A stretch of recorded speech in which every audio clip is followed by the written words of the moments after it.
নমস্কার বন্ধুরা, আমি সুপর্ণা। তোমাদের সামনে ছোট্ট একটা মিনি ব্লগ নিয়েছি। আমি আজকে 5:30টার সময় উঠে এই যে বারান্দা লেপছি। আমাদের অনেক বড় বারান্দা, আমাদের অনেক বড় উঠোন।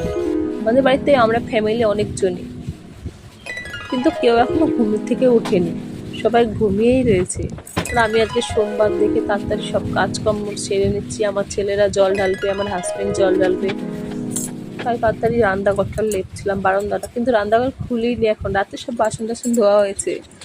এখন রান্নাঘরে খালি একটু রান্নাঘর সাফা করা অল্প বাকি রয়েছে। রান্নাঘরটা একটু পরিষ্কার করে নিচ্ছি।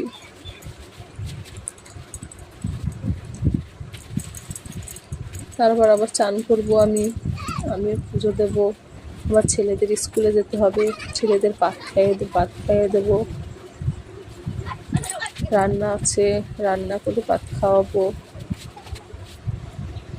এখন তোমাদের দাদা ভাই স্কুলে নিয়ে যাচ্ছে আমার ছেলে দুটোকে। এই যে আমি পরে মাথার হাতে আঁচড়ে সিঁদুর দিলাম। সোমবার